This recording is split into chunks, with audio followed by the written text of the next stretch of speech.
Yes, again, alright mga minamahal, Alicia nyo, nagbabalik muli para sa ating panibagong video. So, ano na po yung nangyayari?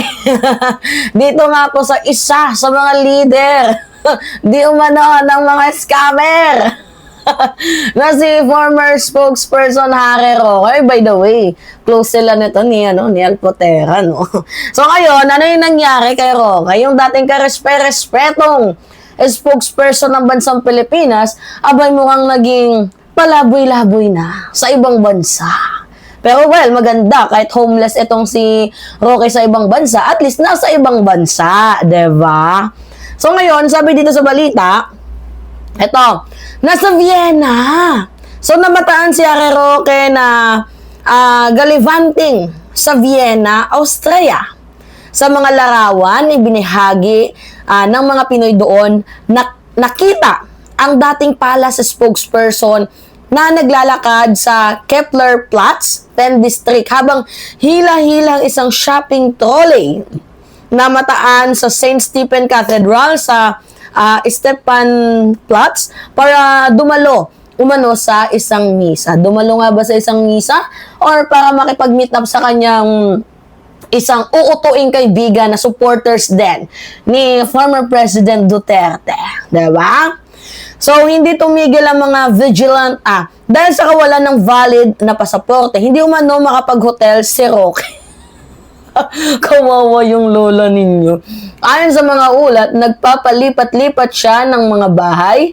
Nagpapalipat-lipat siya sa mga bahay ng kanyang mga taga-suporta, kabilang ang isang BR or Ben Ripple na leader ng Maisug, Vienna. Hindi tumigil ang mga vigilant warriors sa Europa. Isang petisyon ang inihahanda para hilingin sa gobyerno ng Austria na ibasura ang asylum application ni Roque. Giit nila, hindi siya biktima ng political persecution, kundi isa siyang enabler na tumatakas para panagutan ang bansang Pilipinas. So, tingnan nyo to si Harry Roque, kawawa naman ang lolo ninyo. Aray mo. Diba? Ito pa. Yan homeless yard. Yan yung nagiging resulta kapag mahilig kang agaw ng lupa nang hindi naman sa'yo. Diba? Masyado kang gahaman sa lupa. Ngayon wala kang sariling lupa, sariling bahay. Diba? Shoutout sa mga taga Mariveles, Bulacan dyan. Yung mga pinaglalaban ni tawag dito, ni Madriaga, ito na, nagbubunga na. Unti-unti nang nagbubunga, nare-reveal na itong lokong Shokoy na to. So, anyway, mga minamahal, pag-usapan natin yan. So, ngayon, ano nga ba yung punto? Kasi, sa isang lugar sa Vienna, yes, nakikita nyo naman na pampublikong lugar yan, walang indikasyon si Harry Roque kung parang saan ba siya tutungo. Tapos, yung dala niya, yung shopping stroller, 'di ba? Tapos alam naman natin na kanselado yung kanyang passport. So meaning to say, totoo nga yung mga haka-haka na baka itong si Harry Roque ay nakikitira, 'di ba? So ngayon ang tanong, bakit palipat-lipat ng tahanan? Syempre unang iisipin natin ano 'yun nagtatago yan So ngayon ano ba yung sa tingin ninyong main factor kung bakit palipat-lipat? Diba? Itong si Harry Roque ng tahanan at nakikitira di umano sa kanyang mga kaibigan. Siyempre, una dyan is yung legal uncertainty.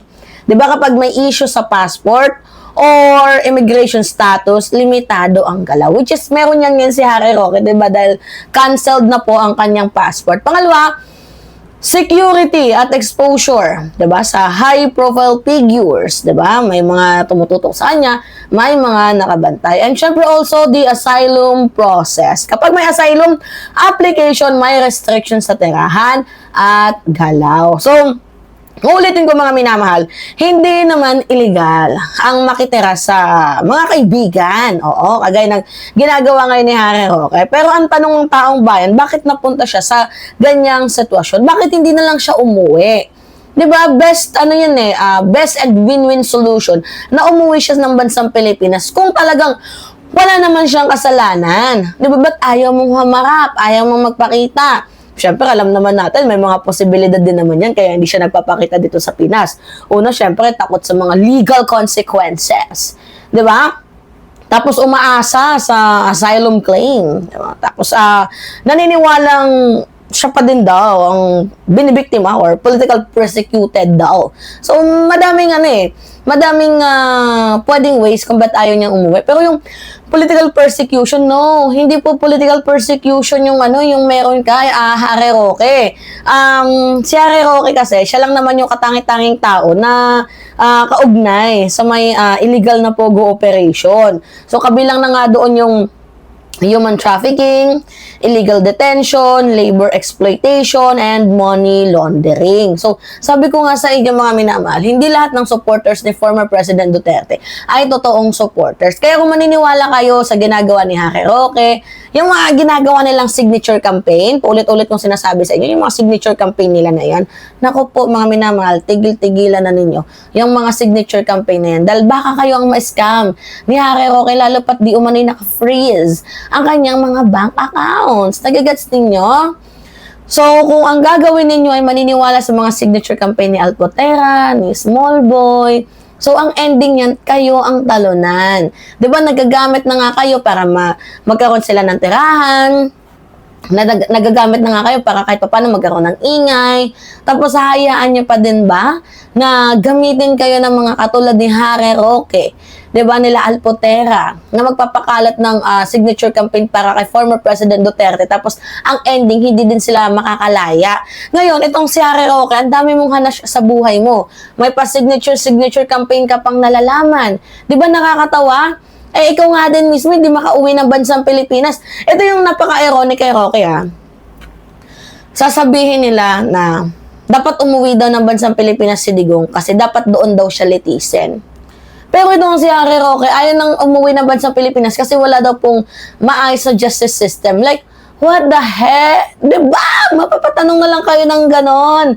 Ngayon, itong nurse naman ni Digong na si Alpotera, imbis na ang gawin nila is push to si Digong na magpakita. Diba yun naman talaga yung tama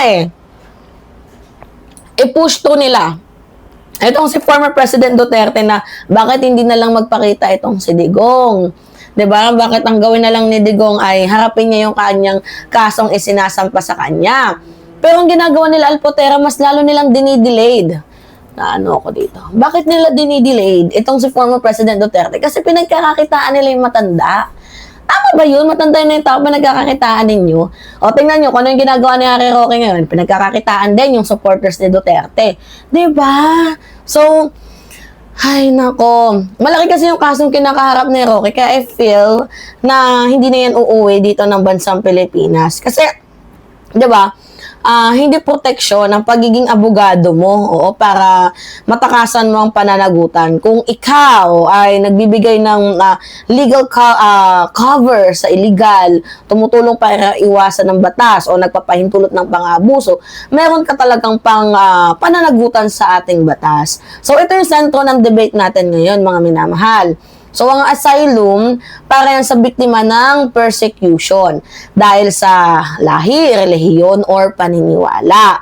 And hindi para iwasan ng investigasyon sa krimen. So, kaya ang tanong marami dito, bakit? Kung totoo ang kanyang sinasabi, hindi niya na lang linisin ang kanyang pangalan dito sa bansang Pilipinas.